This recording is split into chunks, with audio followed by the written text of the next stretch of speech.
আমাকে মেরে ফেলবে, প্লিজ আমাকে বাঁচাও, আমায় মেরে ফেলবে। তোকে কে বাঁচাবে? হ্যাঁ, আমি তোর বস। তোকে বাঁচালে আমি বাঁচাবো, আর মারলে আমি মারবো। ওই দেখো বলছে মেরে ফেলবে, মেরে ফেলবে, প্লিজ কিছু একটা করো। কিচ্ছু হবে না, কিচ্ছু হবে না, দাঁড়াও দাঁড়াও, কিচ্ছু হবে না। এই, আপনি এসবের মধ্যে ফালতু ঢুকতে যাচ্ছেন কেন? জান, তার মানে উপনীতা এই লোকটাকে বিয়ে করেছে, কিন্তু এটা কি অবস্থায় আছে ও? তুই ওর পেছনে লুকিয়ে বাঁচবি ভেবেছিস? হ্যাঁ, বেরিয়ে চল বলছি, চল। তোর সাহস, হ্যাঁ, আমার গায়ে হাত তোলা? হ্যাঁ, তোকে আরে হ্যাঁ, সুপারস্টার সাক্ষ্যজিৎ চ্যাটার্জি না? হ্যাঁ, আমার বউয়ের পুরনো লাভার। তো তুমি এতক্ষণ কোথায় ছিলে চাঁদু? হ্যাঁ, কোথায় ছিলে? ও, একটা ব্যাপার এবার আমার কাছে পুরো জলের মতো ক্লিয়ার। তুই কোথায় পালিয়ে যাচ্ছিস আমি বুঝতে পেরেছি। তুই পালিয়ে তোর এই পুরনো লাভারের কাছে যাচ্ছিস। তোদের পুরনো প্রেম আবার সুরসুরি দিয়ে জেগে উঠেছে, তাই না? অনেকক্ষণ ধরে আজে বাজে কথা বলছো, চুপ করো এবার, চুপ। এইসব সুরসুরি কমানোর ওষুধ না আমার ভালো করে জানা আছে। বাড়ি চল, তুই বাড়ি, ছাড়ো বলছি, ছাড়ো।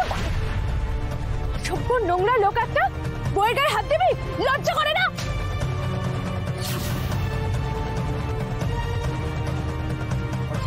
আসি, থামো থামো। এই যে শুনুন, আপনি যেটা করছেন ঠিক করছেন না, এর পরিণতি কিন্তু খুব খারাপ হবে। হুমকি দিচ্ছেন? হ্যাঁ, আমি ওকে আপনাদের সামনে থেকে নিয়ে যাব, তোরা কিচ্ছু করতে পারবি না। আরশি আমাকে প্লিজ বাঁচাও, প্লিজ বাঁচাও আমাকে। তুমি আমার নাম জানো কি করে? আমি সাক্ষর জীবন থেকে দূরে চলে গেছি ঠিকই, কিন্তু আমি ওর ব্যাপারে সব খবর রাখি। আমি টিভিতে দেখেছি তোমাদের বিয়ে হয়েছে। আর যে আমি এই লোকটার সাথে থাকলে আমি মরে যাব। প্লিজ আমাকে বাঁচাও, প্লিজ প্লিজ আমাকে বাঁচাও। ভয় পেও না, শান্ত হও, ভয় পেও না। ভয় পেলে লোকে আরো পেয়ে বসবে। আরে কি হচ্ছে এটা? কি দেখো উপনীতা, তুমি যদি সিচুয়েশনটা হ্যান্ডেল করতে না পারো তাহলে আমার মতে তুমি পুলিশের কাছে যাও, প্লিজ। কি বলছে রে তোর লাভার? হ্যাঁ, তুই নাকি পুলিশের কাছে যাবি? হ্যাঁ, এত সাহস আছে তোর? আজকে বাড়ি চল, তোর ব্যবস্থা আজকেই করব।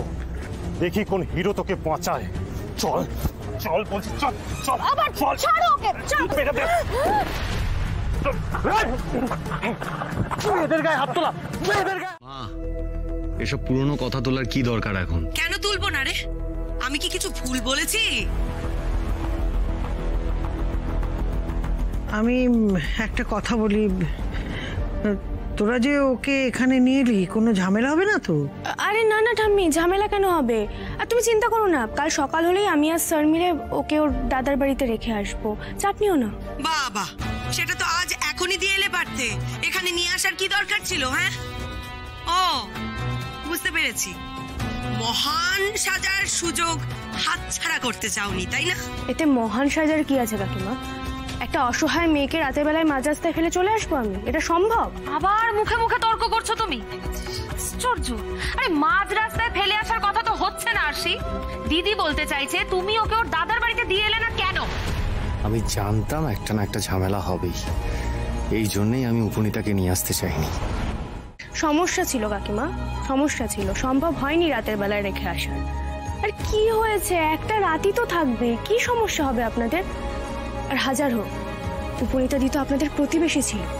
হ্যাঁ, ও স্যারের সাথে কি করেছে সেটা আলাদা ব্যাপার, কিন্তু একটা মেয়ে হয়ে আর একটা মেয়ে কিভাবে রাতের বেলা বিপদের মধ্যে রেখে আসতে আমি পারতাম না। সরি। আরশি একদম ঠিক বলেছে, আর আমার মনে হয় এই ব্যাপারটা নিয়ে কথা বলানোর কোনো দরকার নেই।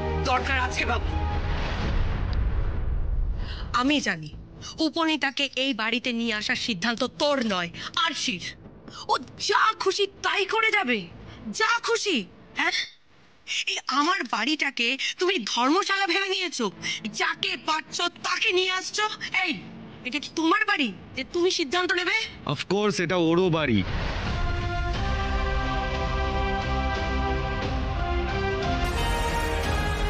আর আমার মনে হয় এই সময় দাঁড়িয়ে আরশি এই ফ্যামিলিরই একজন মেম্বার, তাই তুমি ওকে এই কথা বলতে পারো না। সাবাস দাদু ভাই, সাবাস। আমি ঠিক জানতাম আস্তে আস্তে তুই এভাবেই আশি দিদির পাশে দাঁড়াবি। মা দেখো, আমরা তো ইচ্ছে করে উপনীতাকে এখানে নিয়ে আসিনি, আমাদের তো আর কোনো উপায় ছিল না। আর সবচেয়ে বড় কথা, উপনীতা তো তোমাদেরও সকলের চেনা, ও তো অচেনা কেউ নয়। একটা মেয়ে বিপদে পড়েছে, মাঝ রাস্তায় ওকে অত রাতে কি করে ফেলে আসতাম বলো? যা ইচ্ছে তাই কর তোরা, তাই কর। হ্যাঁ, ভালো লাগছে না।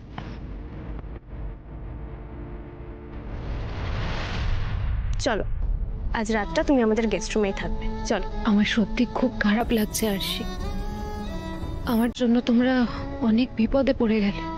আরে না না, তুমি তুমি প্লিজ এভাবে বলো না। দেখো, তোমার জায়গায় অন্য কেউ থাকলেও আমি এটাই করতাম।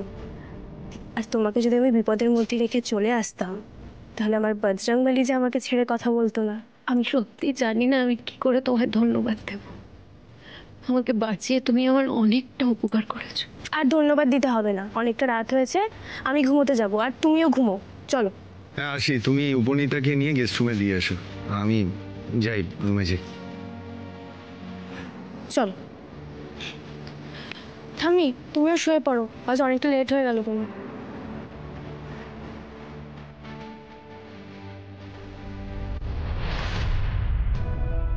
দাদুভাই আর আশি দিদির সম্পর্কটা ধীরে ধীরে ঠিক হচ্ছিল।